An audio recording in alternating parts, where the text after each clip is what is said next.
Fala galera, estamos aqui para mais uma gravação do podcast dos Experts, o podcast mais famoso da Escola Bootcamp de Negócios.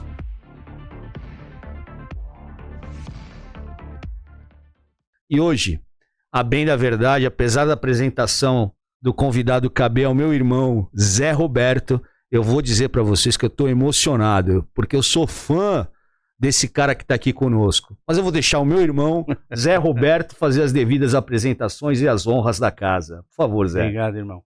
Realmente o que ele falou é verdade. A gente está aqui hoje com um cara que é o destaque na segurança pública, teve uma experiência marcante na Polícia Militar, um cara de gestão de crises, proteção de governantes. Bom, a experiência é fantástica. Foi comandante do GAT, para vocês terem uma ideia. Precisa mais apresentação?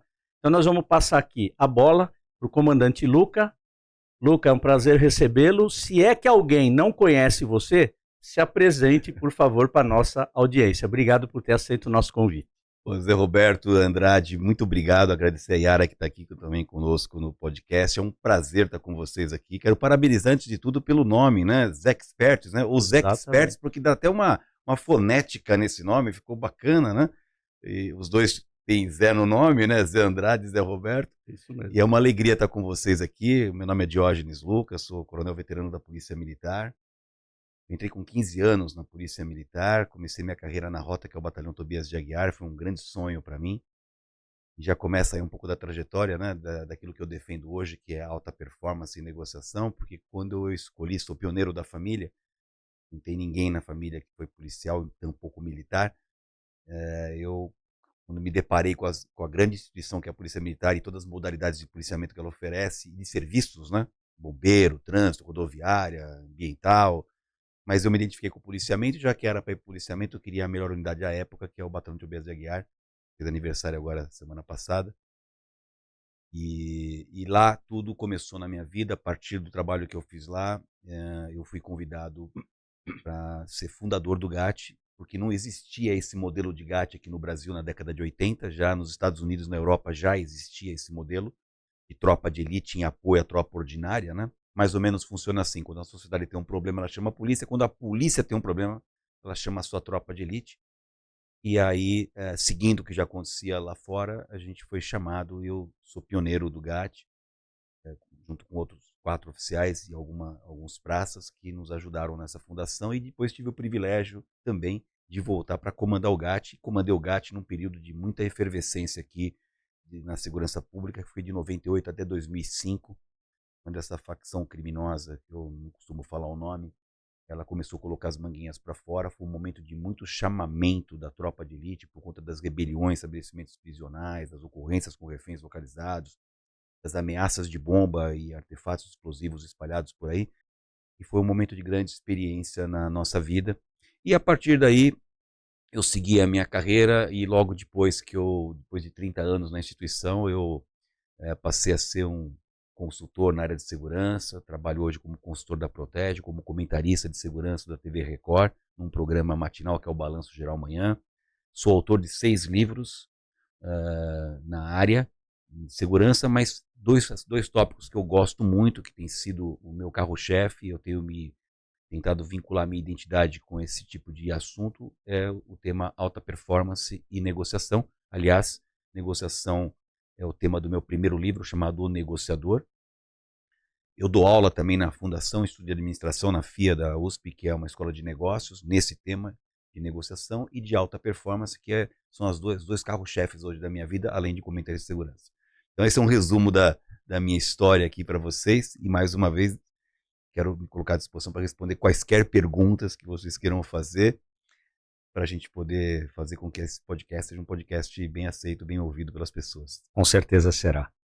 Muito bem, não é forte o conteúdo? É fabuloso. A gente falou, fabuloso. Isso porque ele nem começou, hein? Deu 5 minutos e já arrasou o programa. Mas vamos lá. Você falou em livros, etc. Tem um livro seu que eu acho muito interessante, que eu tenho lá, que a gente podia abordar um pouco aqui, que é o Super Performance, lições das tropas de elite aplicadas ao mundo corporativo. Eu acho muito interessante isso, porque estamos, assim como você, no mundo corporativo. Você dedicou uma parte da sua vida à Polícia Militar, mas hoje você está na iniciativa privada, tá certo? Eu queria entender que você fizesse uma analogia, afinal, a tropa de elite, aquela orientação, aquele comando, aquela voz de comando versus o nosso mundo aonde, claro que tem a voz do chefe do comando, mas a gente sabe que são diferentes comandos quando se trata de uma hierarquia militar poderosa, tá certo? Ainda mais num local crítico como você trabalhou, que é o GAT. Como é que você faz essa analogia? Me fala um pouco disso. Olha, eu vou contar uma história para vocês, né? Eu dou aula na FIA desde 2004, faz bastante tempo, e a minha disciplina lá era negociação. Mas qual negociação?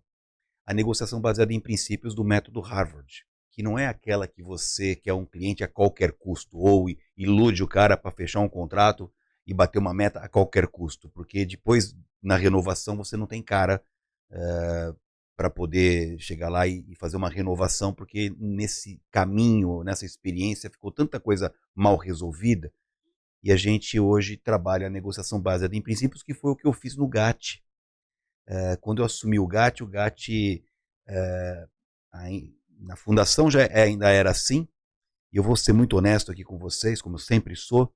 Quando o GAT foi criado, uma das missões importantes do GAT era as ocorrências com reféns localizados, que é quando o cara vai fazer um assalto, não dá certo, a polícia cerca o local e aí começa aquela situação crítica, e aí chega o GAT, é uma das missões do GAT.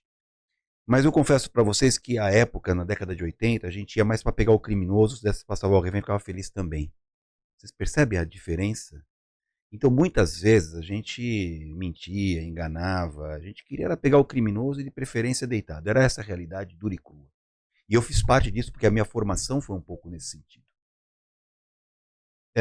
Eu saio do GAT, fico do 0 aos 4 primeiros anos, fico 6 anos fora do GAT, em outras atividades na polícia, e volto para comandar o GAT, quando o GAT estava completando 10 anos de existência. Notem que eu fiquei de 88 a 92, de 92 a 98 muita coisa no mundo aconteceu, e em 98 já tinha 10 anos de Constituição Federal, para começar a conversa. Eu volto lá para comandar o GAT, encontro boa parte dos meus companheiros, porque tropa de elite é igual a empresa de alta performance, tem baixo turnover, empresa que trata as pessoas de uma maneira como se fosse uma commodity, não vai para frente, começa por aí, né? Isso é uma coisa importante. Empresa de alta performance faz um rigor na seleção e mantém os seus talentos. Primeira analogia já está aí. Tá aí. Isso é um caso importante. E obviamente, quando eu voltei para o GAT, encontrei muitos caras que eram da fundação, né? Sobretudo na tropa, que tem pouca rotatividade. Os oficiais, por conta da promoção, às vezes acabam saindo, né? E aí, na minha primeira ocorrência, aconteceu uma coisa assim surpreendente na minha vida, porque nós fomos chamados porque o policiamento de área é sempre o primeiro que chega, e aí não deram conta, porque lhes falta técnica, lhes falta conhecimento mais aprofundado, chamaram o GAT. Quando eu chego na ocorrência, que eu apareço na ocorrência, com a minha bombeta escrito GAT, não tinha negociador na época, então eu assumi esse papel. O criminoso, quando viu, falou: ih, GAT não, GAT é tiro no coco. O que estava ruim ficou pior. Eu tomei um soco no estômago, de forma figurada, porque eu não acreditei que aquele que é o meu cliente, que é o criminoso, daqui a pouco eu explico por quê, tinha essa rotulação do GAT como uma tropa de extermínio. E eu fiquei possesso com isso. E fiquei envergonhado, inclusive, com os policiais clínicos gerais, que quando chamaram especialista, acharam que a gente ia resolver a situação, não complicar mais. Sim. Então, para mim, foi um baque esse negócio. Eu não acreditava nisso, que tinha acontecido, e aí eu tive que fazer um retrabalho, trazer a situação ao status quo que estava antes da minha chegada, aplicamos as técnicas, a ocorrência foi resolvida. Quando eu cheguei na base, eu pus todo mundo na sala de aula, que é uma outra coisa importante de tropa de elite e empresa de alta performance. A gente faz briefing antes da missão e faz debriefing depois. Perfeito. Que é uma coisa importantíssima. E aí comecei a pedir o feedback, o que vocês viram de certo e de errado na ocorrência. Aí aconteceu uma coisa curiosíssima, né? A tropa começou a falar o que tinha visto de certo e de errado. E sempre começa tem uma ritualística também.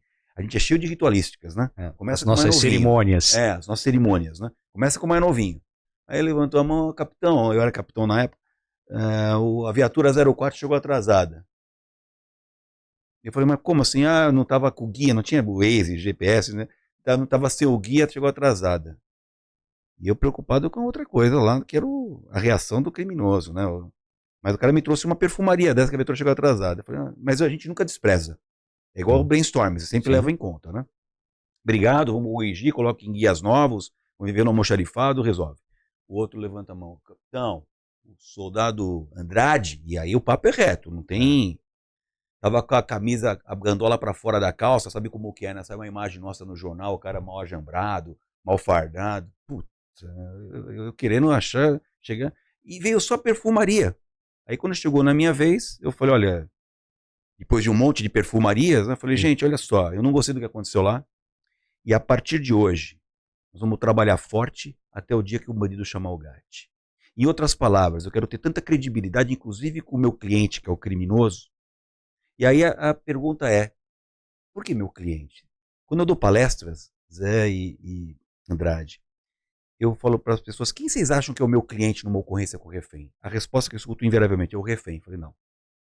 Até eu sou criado para salvar reféns. O GAT foi criado para isso. Mas o refém, naquela hora, ele é uma mercadoria. Ele está quietinho em si mesmo e não abre a boca.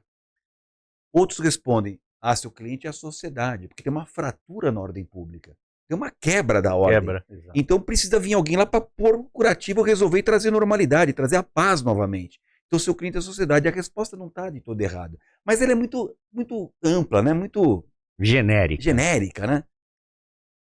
E aí vem a minha explicação. Com quem que eu converso? Comunicação se dá.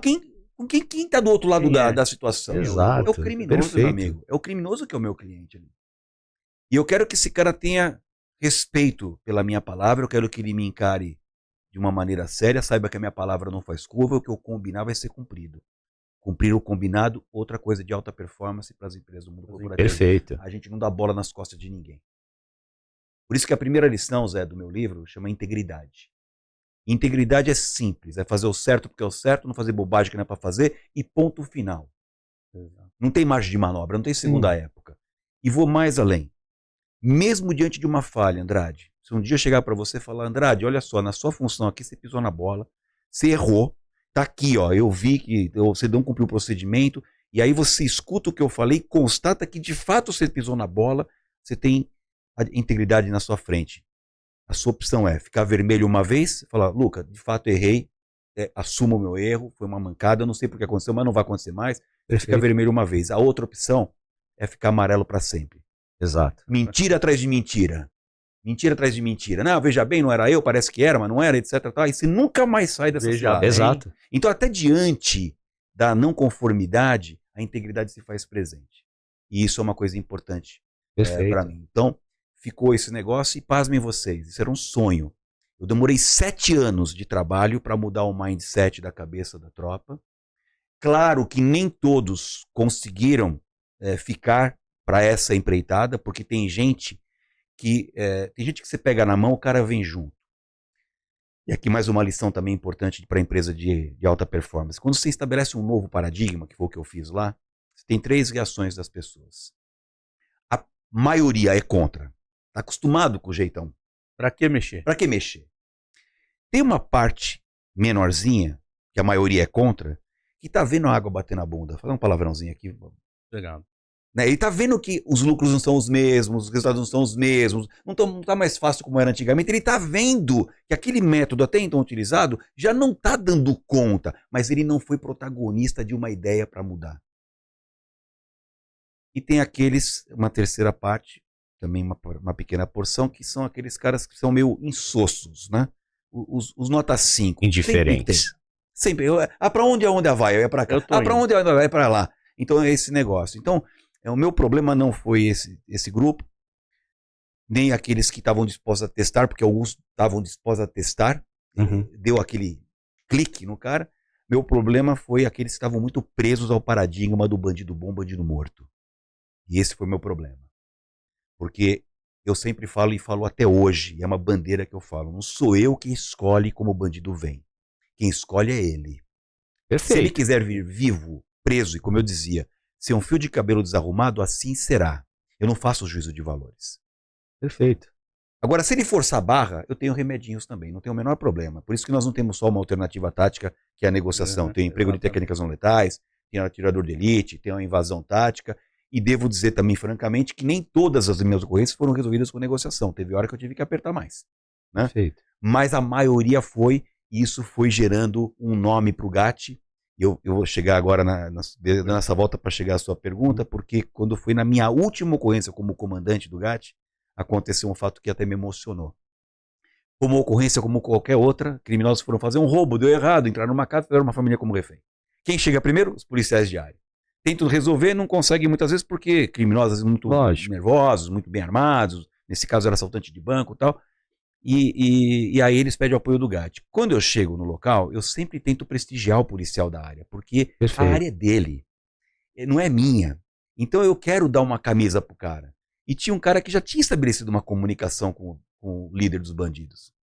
Mas ele não tinha a ferramenta. Aí eu pus um pontinho, igual a gente usa na televisão, no ouvido dele, e comecei, fala assim, fala assado, fui dando um toque pra ele, mas o cara não ia.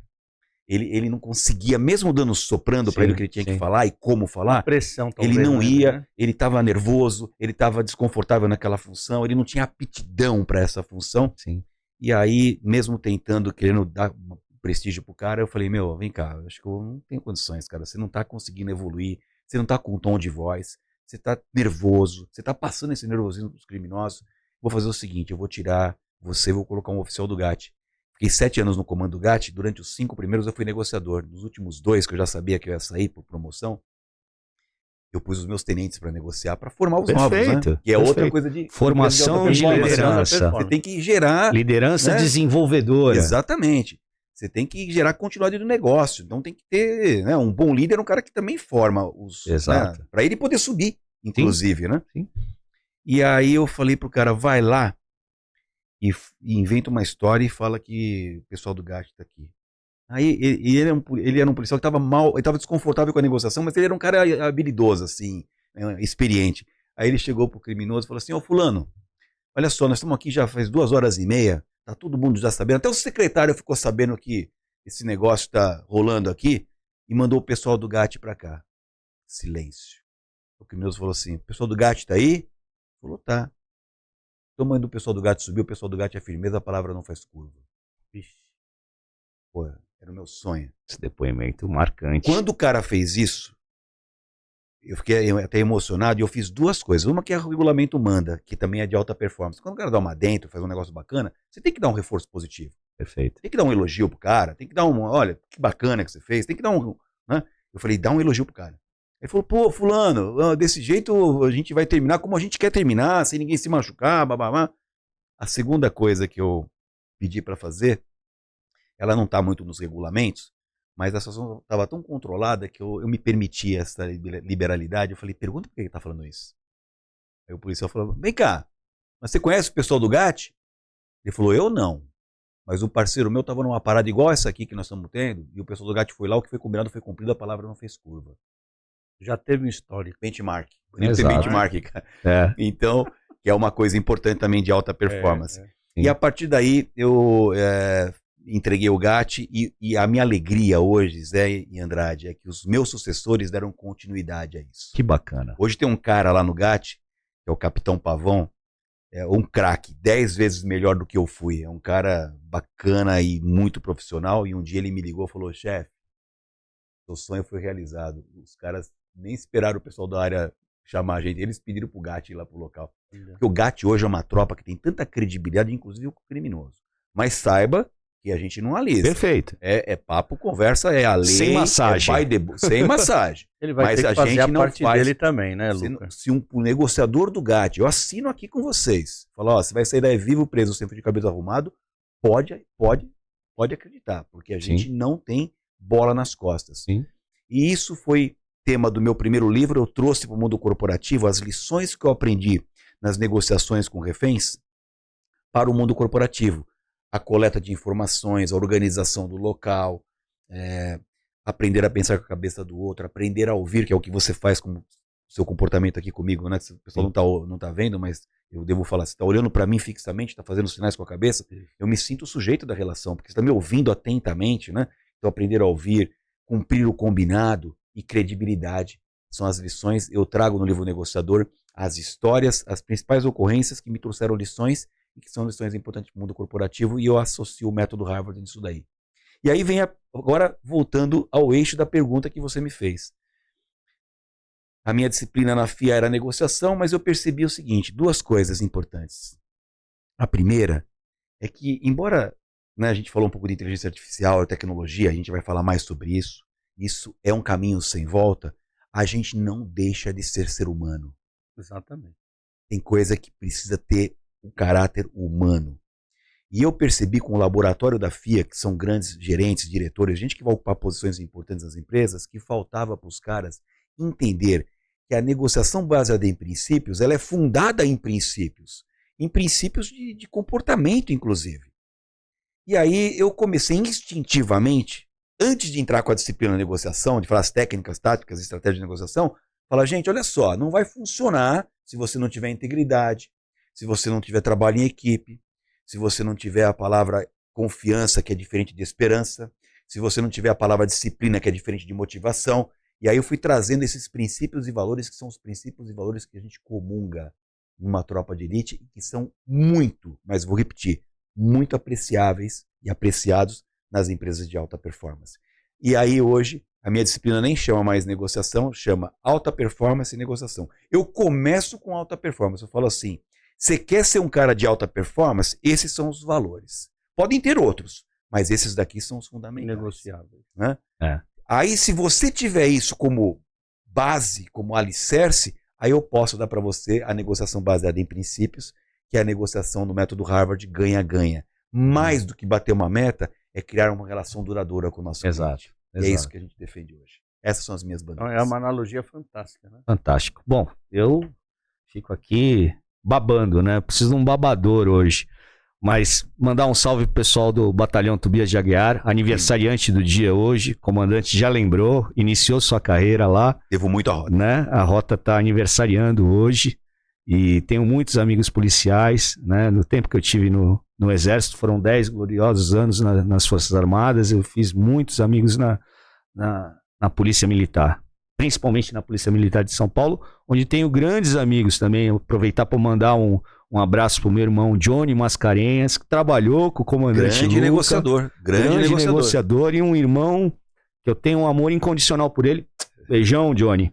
E pro meu amigo também, Marcelo Prado, lá de Santos, santista como eu, torcedor fervoroso do Santos. Sofredor igual Sofredor, ele. O mas... Marcelo Prado é o coronel Marcelo? O comandante Marcelo Prado. Pô, que foi da minha turma, meu amigo. Foi um dos criadores do BAEP, né? Então, e o Marcelo Prado é um grande oficial.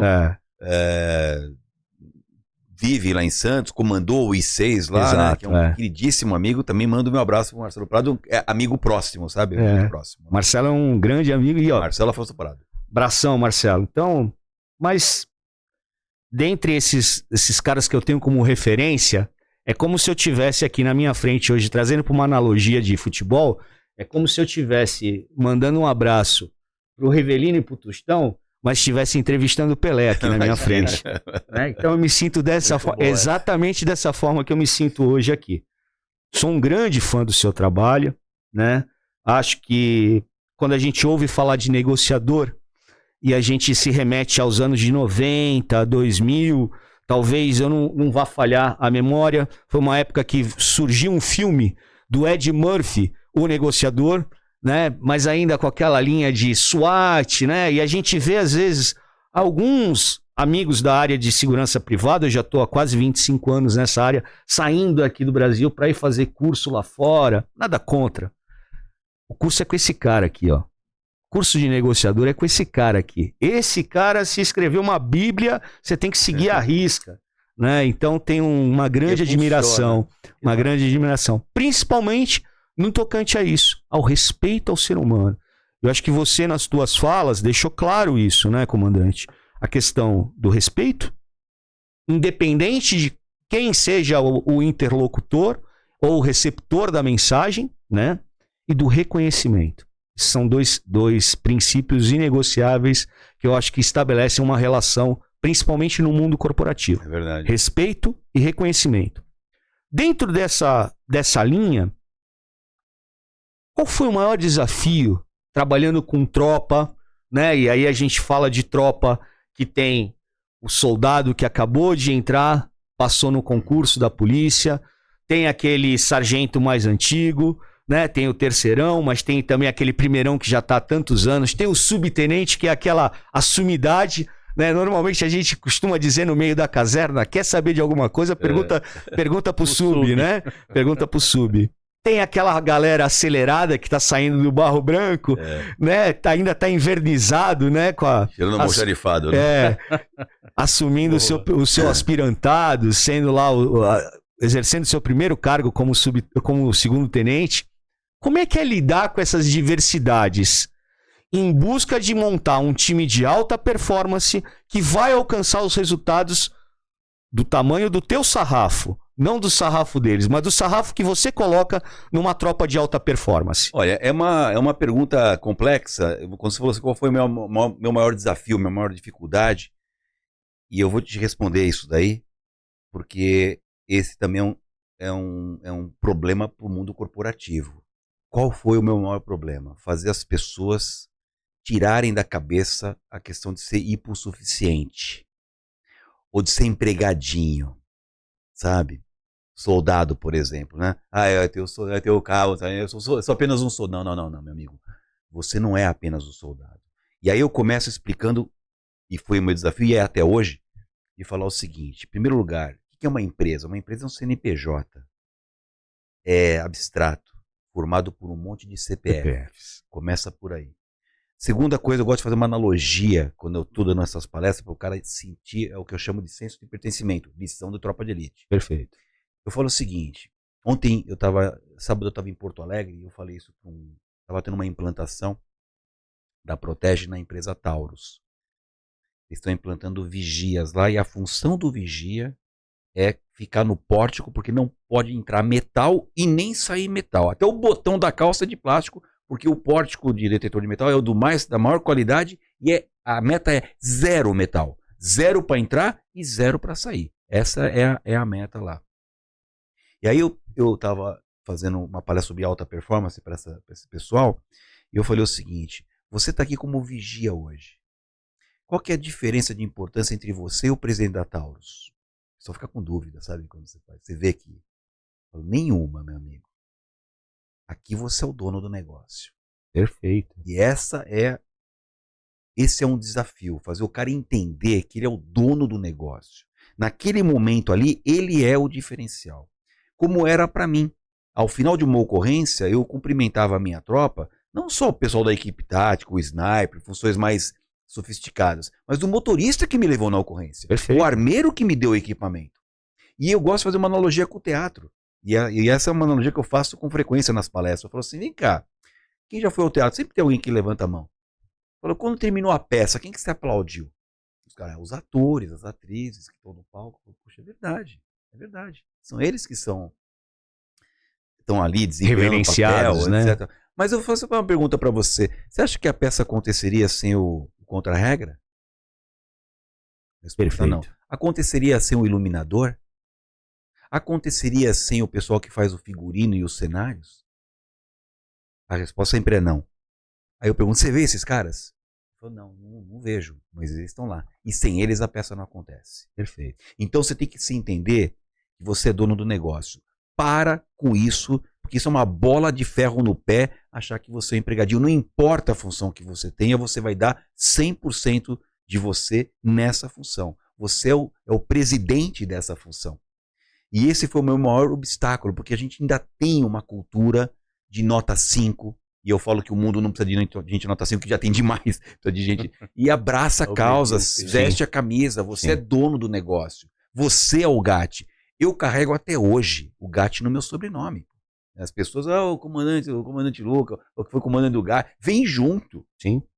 Então, esse, Andrade, foi o meu maior, é um obstáculo que a gente tem, porque nós temos uma cultura aqui, no nosso país, lamentavelmente, da mediocridade. Verdade. Isso é um problema que nós temos aqui.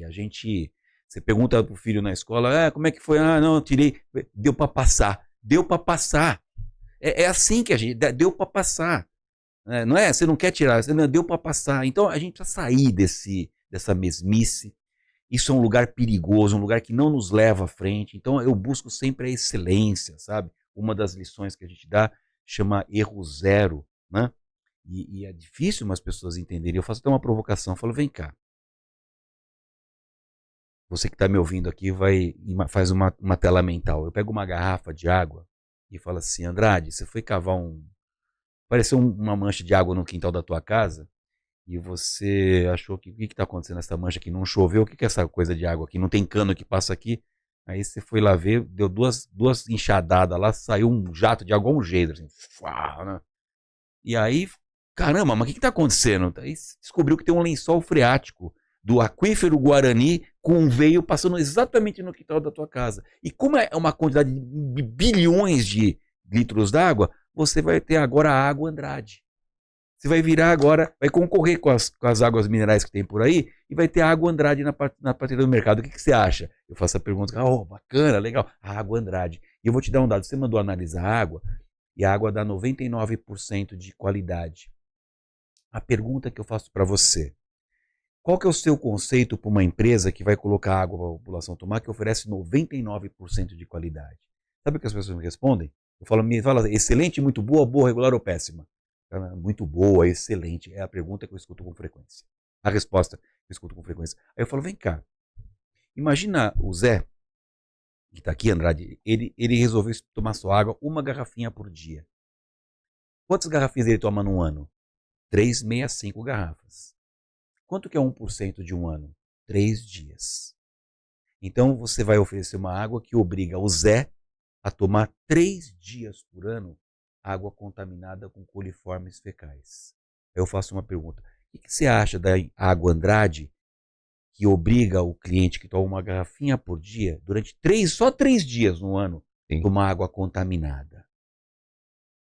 Aí as pessoas respondem péssima. Às vezes algum responde, aí me mata, né? Quando o cara fala, regular, né? Aí por isso que eu tô sempre com a garrafa na mão. E quando o cara fala regular, eu abro a garrafinha e falo, vai tomar essa aguinha aqui, ó. É a água Andrade. Aí quando o cara pega e vai tomar, fala, só que hoje é o dia do cocô. Aí o cara dá aquela travada, sabe? E aí eu volto ao exemplo e falo, qual que é a diferença da primeira pergunta para a segunda pergunta? Aí as pessoas caem a ficha que não tem diferença nenhuma, eu só fiz de uma forma diferente. Sim, sim. Porque se você achou que com 99 a empresa é excelente, você não pode achar que a empresa com 1% é péssima. Você percebe? E aí fica a lição para as pessoas de que não adianta a gente ficar contente com 99. A gente tem que lutar pelo 100%, que é a busca da excelência. Outra coisa de alta performance para o mundo corporativo e para a sua elite. Eu sabe por que eu estou aqui hoje? E você falou, pô, estou feliz, está aqui, demonstrou aqui a sua admiração pelo meu trabalho. É porque eu atuei em mais de 100 ocorrências, eu nunca perdi um refém, eu nunca tive um policial meu morto e nunca tive um policial meu preso. Essas são as minhas credenciais. É por isso que eu virei um escritor, comentarista, tenho uma reputação. Bastasse uma deslizada, talvez aqui eu não estivesse. E alguém pode falar, poxa, mas isso é injusto. Seja bem-vindo ao mundo. O mundo é injusto. O mundo é injusto. O mundo é assim, meu. Eu falo para minha filha tem 28 anos de idade, eu sempre falei para ela, filha, o mundo é injusto, embora haja justiça nesse mundo. Em outras palavras, fica atenta, né? Sempre a precaução, porque vai ter coisa bacana, tem um monte de coisa bacana, mas fica ligada que o mundo é injusto, embora haja justiça nesse mundo. E aí, essa é a primeira lição, que é as pessoas saírem dessa mediocridade, sabe? Por isso tem que ser protagonista, tem que se entender. Mesmo que a sua função não seja uma função protagonista. Por exemplo, no caso do teatro, o protagonista é o ator e a atriz. Você é suporte. Mas não é porque você é suporte que você é menos importância. Perfeito. Cara, é igual quando você chega no shopping center. O que é o vigilante do shopping center? É suporte, pô. Mas quem é a primeira pessoa que o cliente encontra quando chega no shopping center? Perfeito. Né? Então, assim, a gente tem que sair dessa amarra, dessa bola de ferro no pé, e esse foi a minha maior dificuldade, até por conta da nossa cultura. Nós temos uma cultura da mediocridade. Se você perguntar, faz essa experiência, falar o que é 99%, todo mundo acha muito bom. E aí tem um outro problema, porque o dia que você se contenta com 99%, na semana seguinte você se contenta com quanto? 88. 98, na outra. 97. Vai decrescendo. Pra onde você está indo? Você está indo para mediocridade. Então não dá. Pro meio, né? novo. É claro, no nosso tema aqui, sobretudo segurança, não existe segurança 100%. Sim. Né? Eu fiz um curso de explosivos lá em Córdoba, na Argentina, e um dos exercícios, uma das atividades foi visitar uma usina termonuclear lá em Córdoba. A parte mais nevrálgica da usina é onde está o reator. O reator é protegido por uma parede de concreto de 7 metros de espessura. Num concreto especial. 7 metros de espessura. E eu perguntei, mas por que tudo isso? Ele falou, olha, nós imaginamos até uma situação catastrófica de um Boeing de passageiros, por qualquer motivo, cair de bico aqui. Ele vai cair, vai danificar um pouco, é claro, mas não vai afetar o reator. Perfeito. Eles projetam, porque passa voos, né? De repente, como aconteceu nas Torres Gêmeas, né? Então, se cair um Boeing aqui, ele vai amassar bastante, vai quebrar um pouco, mas não vai afetar o reator.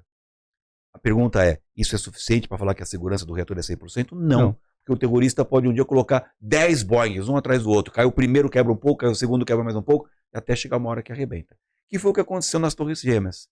Para quem não sabe, o nosso ouvinte às vezes não sabe essa história, quando construíram as Torres Gêmeas lá em Nova York, as Twin Towers, ela está construída entre dois aeroportos, o JFK e o LaGuardia. Quando você decola com o avião, você decola, já pode fazer curva, né? Faz curva para cá, para lá. Mas quando está pousando, é escadinha. Sim. Tem uma pista aqui, uma pista lá, uma norte, uma sul, não, mas não tem muita escapatória. E quando projetaram na década de 60, 70 essas Torres Gêmeas, o engenheiro de segurança falou, pô, vai que um avião me bate aqui. E elas foram projetadas para suportar impacto de aeronave. Aliás, já tinha acontecido impacto de aeronave, um avião pequeno. Sim. E a época que construíram, qual que era o maior avião que era de passageiro? Era um 707. E como está o combustível do avião quando o avião está pousando? Já está um pouquinho. Baixo. Então o cara projetou para suportar o impacto de um 707 à época que topasse de bico ali com os tanques. Mas à época, ninguém imaginou que um dia, né, ia acontecer mais de um avião de maior porte. Um avião de maior porte com tanque cheio de combustível. O que derrubou a torre, Andrade? Não foi o impacto, não. Foi um incêndio. Perfeito. Derreteu as estruturas, o prédio colapsou por conta do calor das chamas, daquele combustível. Então a gente sabe que não existe 100%. Estou dando um exemplo aqui. Sim, sim. Né? No nosso campo não existe 100%. A gente em segurança fala a palavra dificultar, não evitar, porque evitar é 100%. Mas não é porque não tem que a gente vai se contentar com 99%. Bom, perfeito. Esse é o objetivo. A gente está sempre buscando, sempre tendo essa inquietude, sabe? Acho que essa é uma característica também de alta performance e também de tropa de elite. Até porque o mundo, e agora é uma coisa do mundo corporativo, o mundo é o mundo VUCA, a expressão que utiliza hoje. Exato. Né? Um mundo volátil, um mundo incerto, um mundo caótico, um mundo ambíguo. Então, também está dentro das lições de alta performance a melhoria permanente. Outra coisa que eu me deparo com algumas dificuldades, o cara acha que fez a faculdade, fez um MBA, uma pós-graduação, agora dormindo em berço esplêndido ao som do mar, luz do céu profundo. Fala, meu, esquece, cara, que a nossa vida é igual de médico, cara. É sempre estudando, porque as coisas vão mudando. E se você não estiver atrás do conhecimento de forma permanente, você vai ficando obsoleto. Então, a gente precisa ter essa cultura de buscar essa excelência, a melhoria permanente, como fazem os japoneses, né? No método Kaizen, que nada mais é do que isso. Perfeito. Né? A melhoria permanente é para o mundo corporativo, é para as empresas de alta performance e é para as tropas de elite. Perfeito. Eu ainda falei isso num post que eu fiz hoje em homenagem aos professores. Eu falei, nessa jornada chamada vida, somos todos eternos aprendizes. Verdade. É usar o conceito do lifelong learning, né? Long life learning, exatamente isso. Lifelong learning, né? E poder estar sempre se aperfeiçoando, estar sempre se reciclando. Isso é uma necessidade premente. Invariavelmente, às vezes as pessoas têm um senso de imediatismo e acham que com uma sigla do lado do nome, né, um MBA, um MBS... Aliás, vou dar uma informação importante. Eu estou numa escola de negócios muito significativa, nos moldes da Fundação Getúlio Vargas, nos moldes do INSPER, da Fundação Dom Cabral Filho, uma escola de negócios. O cara vai fazer um MBA lá porque ele sabe que o MBA da FIA no currículo dá um diferencial para ele. Mas às vezes eu encontro gente que está lá só para colocar a sigla, o certificado no currículo. e quando eu percebo isso, e o cara tá lá, mas não tá, ele tá lá só atrás do certificado, eu vou no papo reto. Falo, ó, então, só que eu não vou na pessoa, eu falo de forma genérica, né? Falo, olha, se tem alguém aqui achando que meteu um MBA da FIA no currículo é suficiente, mas vai sair daqui oco, porque não tá aqui de verdade, não tá aqui para aprender, tá aqui só para atrás do certificado, pode ter certeza que tá dando um tiro no pé. Porque se eu sou empregador, se eu sou um diretor e te contratei, Andrade, e te levei em conta que você tem um MBA da FIA, isso foi um diferencial para contratar você e não contratar o Zé, na hora que eu chamo você para uma reunião com os clientes, eu espero de você um comportamento diferente. Perfeito. Eu espero algo de você. Porque você tem mais recursos, você teve mais formação. E se você entrar mudo e sair calado, aí eu tenho um negócio chamado dissonância cognitiva, que é uma quebra da expectativa. Exatamente. Uhum. E aí sai o tiro pela culatra. Então, do Zé que eu contratei e não tem, eu até vou ajudá-lo, vou formá-lo, né? Mas eu não tenho expectativa, mas com você eu tenho. Porque você apresentou esse diferencial aqui. Então, meu amigo, minha amiga, não vale a pena ter só no currículo. Tem que ter aqui, ó, na cabeça e no coração. Né? E aí, a hora que eu faço também uma brincadeira, eu até conto uma experiência que eu tive, porque minha filha hoje é uma moça, mas ela, quando era criança, um dia ela falou assim pra mim, papai, me toma uma tabuada do 3. Eu falei, toma, filha, vamos lá. 3 vezes 1, 3. 3 vezes 2, 6. 3 vezes 3, 9. Tava indo bem. Aí eu falei, 3 vezes 9. Aí ela olhou pra mim assim, levantou os olhos pro alto, deu uma risadinha, e repetiu a pergunta, 3 vezes 9. Aí ela deu o resultado 27. Aí eu fiz a seguinte pergunta pra ela, vem cá, qual o motivo da risadinha? Qual o motivo de você responder a pergunta que eu acabei de te fazer? E aí quando eu faço essa pergunta pro público, o público fala, ela estava ganhando tempo. Eu falei, pois é, exatamente isso. Porque não estava de cor. Da onde vem a palavra de cor? Vem de cordes, de coração. De coração. E aí mais uma pergunta que vocês não me fizeram, mas eu vou aproveitar o gancho para falar de alta performance no mundo corporativo. Eu falo, como é que vocês acham que estava o meu coração quando eu estava numa ocorrência com o refém? Que nós armados, eu chegava lá para negociar. Como é que você estava no coração? Todo mundo responde invariavelmente. Ah, seu coração estava saindo pela boca, eu me estava milhão. Eu falei, não, meu amigo, ao contrário. Não vou falar que tá como tá agora, 60 por minuto. Uhum. Porque um pouquinho de adrenalina vai bem. Sim. Deixa você mais alerta nos sentidos. Mas longe de estar apavorado. Eu vou falar para você, Andrade, Zé, e para você, Andrade. Sabe como eu me sentia nas ocorrências com reféns como negociador? Eu me sentia ungido. Sabe aquele cara que está ungido por algo Perfeito. maior? Mas por quê? Porque eu estudei para fazer o que eu fazia. Estava preparado. Eu estava preparado. E é no sistema chamado bunda cadeira. É sentar, estudar, ler. Sim. Sabe? Então eu tinha as técnicas, eu tinha as ferramentas. E eu chegava lá, era o meu arsenal, cara. Tava no meu baú ali. Então, à medida que as coisas iam acontecendo, eu tirava uma ferramenta, tirava outra. Então, assim como é um médico neurocirurgião no centro cirúrgico, cara. Porque o cara sabe o que está fazendo. Então é libertador quando você tem o conhecimento, tem assim essa noção de que você precisa estar na melhoria permanente, estar buscando a excelência sempre, para poder, até para dar tranquilidade para você fazer seu trabalho, cara. Porque é libertador quando você sabe o que você tem que fazer, né? Exato. Ao passo que se você é um cara inseguro, aí a coisa desmorona, né, cara? Então, ficam aí as lições que eu aprendi compartilhando com vocês aqui, cara. A gente fica horas, Zé. Fica horas, vamos tranquilo. Eu quero fazer uma puxada no assunto para um pouco de tecnologia. Nós temos hoje aí o advento da inteligência artificial.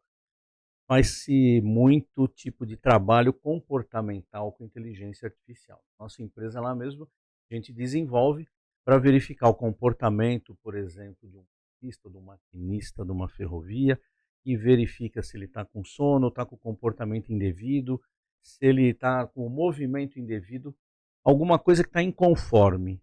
Muito bem. Fazendo uma analogia para essa coisa da negociação policial.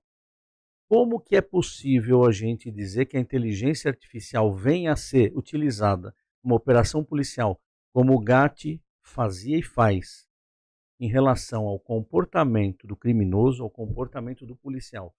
Como que é possível a inteligência artificial prever algum comportamento para municiar o policial naquele momento de entender o que vem pela frente? Eu sei que o policial é preparado, estuda, entendi todo o preparo que você coloca como uma tropa de elite, tudo isso que você descreveu, mas eu insisto em querer entender e o pessoal querer aprender.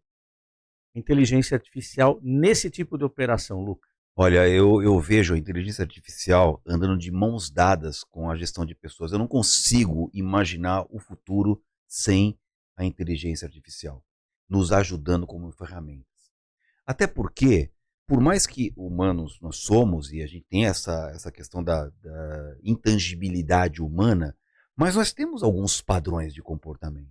Né? Nós temos algumas coisas assim que são padrões de comportamento. Por exemplo, se você pegar algumas regras de negociação, diz lá, e tente evitar a palavra não na negociação. É uma regrinha de negociação básica. A gente evita a palavra não. Não é uma palavra que dá ali um comportamento. Você imagina você tendo ali, dentro de um processo de inteligência artificial, algo te auditando durante o processo para falar quantos não você falou involuntariamente. E você tendo a ferramenta para te ajudar. Eu acho uma coisa assim indispensável a gente ter a mente aberta para permitir a inteligência artificial a serviço do aperfeiçoamento dos nossos métodos. É ótimo isso, porque a inteligência artificial ela parte de padrões, ela pega padrões e, né, por exemplo, o que é uma inteligência artificial? Eu sou pescador profissional, eu sou pescador esportivo, na verdade, e quando chega a época da minha pescaria, que aconteceu 2 semanas atrás, quando a gente vai lá para a Amazônia, eu começo a fazer uma verificação nas minhas iscas. Tá? Quando eu coloco lá isca, modelo tal, aí daqui a pouco começa a chegar propaganda de isca. Alguém sabe que eu estou interessado em iscas, em apetrechos de pescas, em coisa, tudo que é relativo à pesca, aparece a inteligência artificial atuando nesse sentido. Então a gente pode trazer esse algoritmo à disposição de uma negociação para verificar comportamentos, timbre de voz, nervosismo na voz e uma série de outras coisas, microexpressões faciais. Dilatação de pupila. Né? Tremor do queixinho aqui, né? Coisa que a gente hoje aprende. Piscada nervosa. Né? Exatamente. Né? Então tudo isso está à nossa disposição. Sou super favorável, super amigável com essa ideia e acho que é um caminho sem volta. A gente precisa ter essa mentalidade aberta para permitir que a inteligência artificial atue no aperfeiçoamento dos nossos métodos. Fantástico, né? Deu bem. Eu sei que o Zé depois vai ter a pergunta final, falando ainda sobre o evento que a gente tem em novembro, né? Da revista eletrônica, grande evento, com grandes palestrantes. Comandante é um deles, né? Comandante é um deles. Mas eu gostaria de falar sobre um tema que eu amanheci hoje, né? Eu já falei, sou fã incondicional, vendo você no jornal, na Record, TV Record. E o tema hoje era o sumiço, né? O extravio dessas armas, 21 armas, né?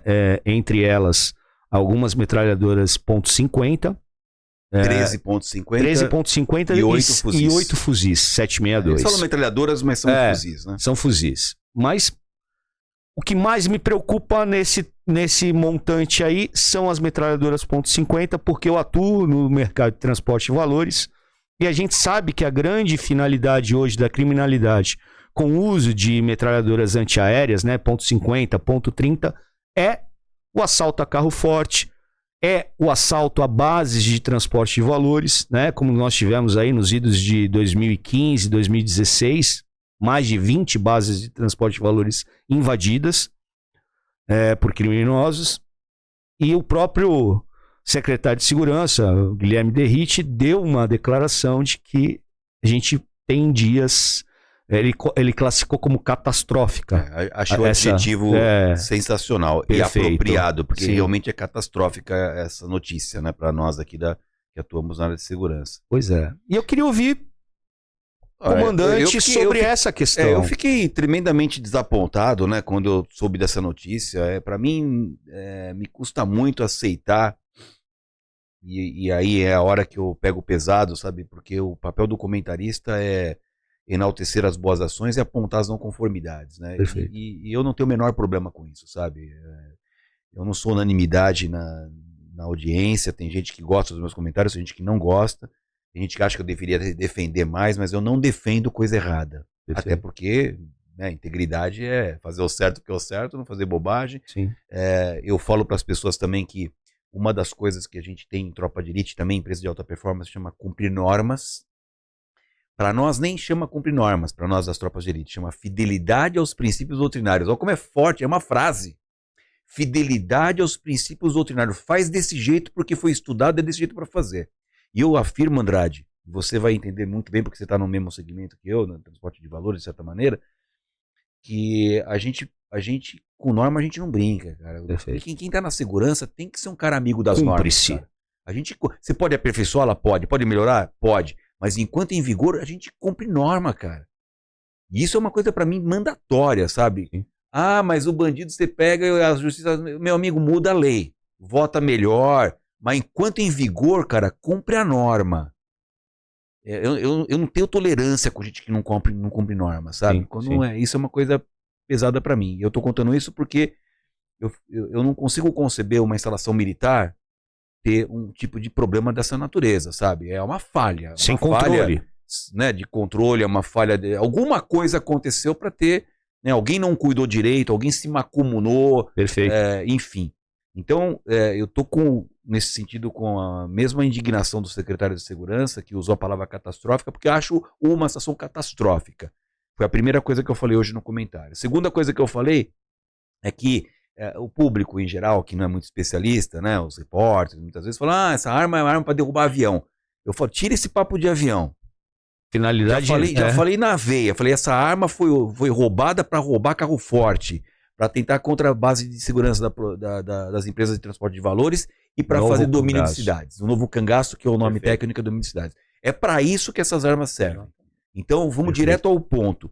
E vou mais além. Coisa que talvez não explorei muito hoje lá, porque o jornal é muito dinâmico, às vezes não dá tempo de falar tudo, mas aqui dá para falar, é que nessa época do ano, agora estamos chegando ao final do ano, outubro, novembro e dezembro, é a época que as pessoas já começam, as empresas começam a fazer ali o seu comércio ficar mais aquecido, é o grande momento. Pode ter algumas datas especiais, Sim. Dia das Mães, etc. Tal, mas o final do ano é as festividades de Natal, onde o comércio fica mais aquecido, o volume de numerário é maior. 13º, né? 13º, é mais dinheiro em circulação e, consequentemente, isso vira aí a cobiça dos criminosos. Então, quem está no segmento de transporte de valores tem que estar com a atenção redobrada, porque essa arma vai ser utilizada para essa finalidade, sabe? A finalidade de atentar contra o transporte de valores, com certeza, o domínio de cidades, e eventualmente os atentados às bases de transporte de valores ou até aquelas unidades do Banco do Brasil chamadas Seretes, né? Que concentram um grande volume de dinheiro. Sim. Então, isso não é para brincadeira. Ponto 50 não é brincadeira, ponto 50 o nosso carro forte não suporta, ponto 50. E ainda que tenha usado da reportagem, eram armas inservíveis. Não vem com esse papo de inservível porque é o cano que interessa. O que interessa é o cano, porque eles fazem uma improvisação, colocam um cartucho lá, e tendo um cano que suporta a pressão de um ponto 50, já vi ponto 50 improvisada, né? Sim, eles chumbam nos utilitários, né? Então, a samba do utilitário. Então, assim, em resumo, né? Eu achei muito catastrófica essa situação. Achei correto, elogiei a ação do batalhão, que deixou todo mundo aquartelado lá. Perfeito. Ninguém entra, ninguém sai, até que a gente ouça todo mundo. Que é uma medida dura, mas necessária. Até o apresentador falou assim, isso é comum? Eu falei, não, isso não é comum. Não. Mas em situações dessa envergadura, você tem que fazer, né? Um aquartelamento das pessoas, até para poder ouvir todo mundo, abrir um inquérito policial. E eu espero muito que o secretário cumpra a sua palavra de que a Polícia Militar e a Polícia Civil fiquem com a lupa atenta aí para poder ajudar na localização desse armamento, porque realmente é um negócio complicado, né? Essa é a minha resposta à sua pergunta. Obrigado, comandante. Mandou muito bem. Nós estamos indo para o final do nosso papo. Excelente. A gente pode ficar aqui algumas horas, né, Andrade? Falando com o Luca. Vou falar alguns dias. É um ensinamento. Mas eu vou aproveitar para fechar comunicando que no dia 8 de novembro, o Luca vai estar com a gente no congresso na revista Segurança Eletrônica, lá do CRIS. Ele vai fazer uma palestra especial para a gente lá, no nosso segmento. Eu sei que você não vai contar exatamente o tema, etc., mas podia dar um spoilerzinho. Não, vou contar como é que o tema. Vai ser? Vai, então pronto, ele vai contar o tema. Nós vamos estar lá, Yara vai estar lá com a turma toda, nossa turma Colete, vai estar todo mundo lá. A gente queria saber de você nesse fechamento, Quero agradecer muito sobre o a Christian conversa. Visval, o pessoal do CT Hub, né, que são os meus amigos queridos, que todos vocês conhecem, né, o Kleber Reis, o Adalberto Benhaja, o Silvano Barbosa. Mas o Cris me convidou para esse evento, serão 2 palestrantes, né, eu vou fazer uma espécie de warm-up, o grande astro da noite vai ser o Cortella, que vai fechar o evento. Mas eu vou falar sobre alta performance, né? Porque é a minha bandeira hoje, é a bandeira que eu acredito, é a bandeira que eu acredito não só para as pessoas, mas para as empresas. Eu tenho falado sempre que quem está dentro desse ambiente, desse environment de alta performance, jamais terá problema de empregabilidade, só tem coisa bacana na vida porque vai ascender a novas posições, porque quem ninguém quer abrir mão de alguém que está em alta performance. Todo mundo quer um cara que pensa em alta performance, que age em alta performance. Eu vou compartilhar esses princípios e valores que eu acho que são muito relevantes no mundo corporativo. Essa é a minha bandeira. Enquanto eu puder fazer isso daí, eu tenho muito prazer de provocar as pessoas naquilo que é o ambiente de alta performance. E faço isso até porque ainda, como você falou de inteligência artificial, eu tenho comigo que o mundo vai ficar difícil para as pessoas que fogem desses parâmetros da integridade. Acho que as regras de compliance, de governança corporativa, a inteligência artificial está deixando o mundo pequeno para quem age errado, para quem age fora daquilo que é a norma. Afunilando, né? Está deixando difícil. Então, eu acho que o grande negócio bacana é você estar em alta performance, sabe? E é por isso que a primeira lição, e eu vou dar um spoiler aqui para quem está nos ouvindo, a primeira lição de alta performance chama integridade. Eu comecei a conversa hoje com integridade e estou fechando a nossa conversa com integridade. Integridade é um valor inegociável.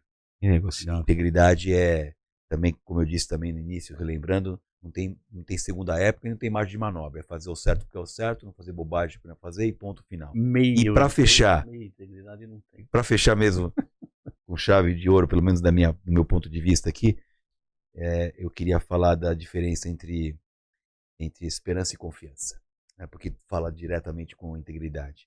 Ninguém quer ter esperança em ninguém. Esperança não é uma boa palavra, porque esperança traz um medo embutido, um receio. Ela vem abraçada com receio. Eu tenho esperança de passar no vestibular, está com medo de não passar.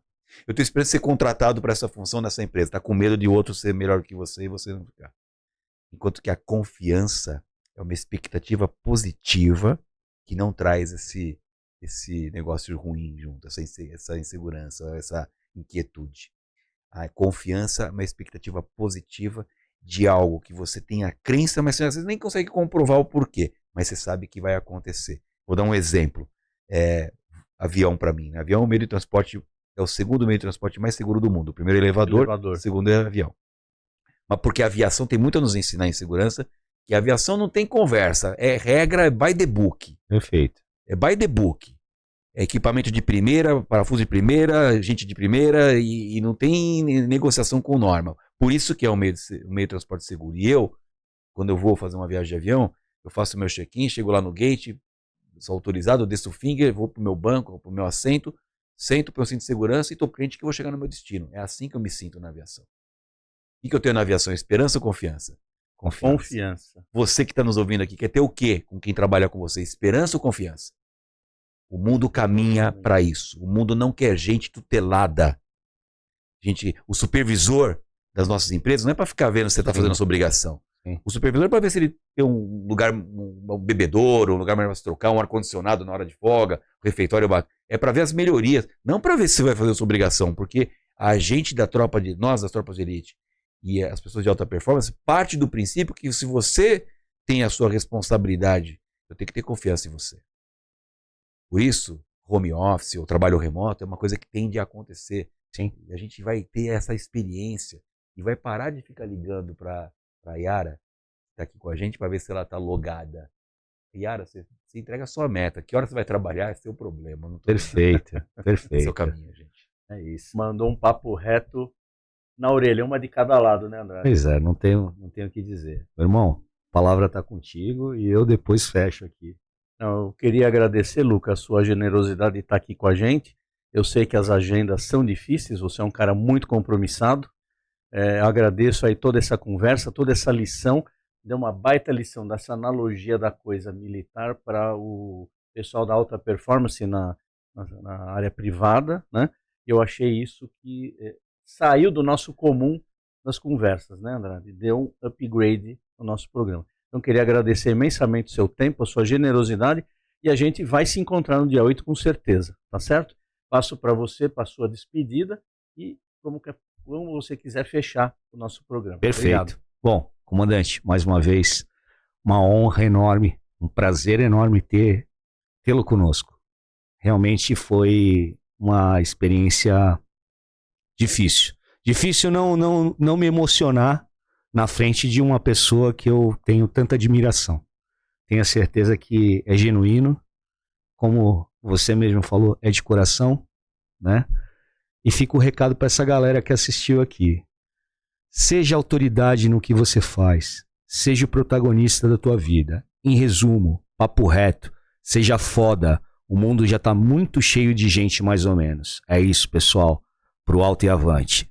Valeu, pessoal. Obrigado. Obrigado a todos aí. Valeu, até a próxima. Parabéns obrigado. pelo programa. A Sensacional. gente agradece. Valeu, pessoal.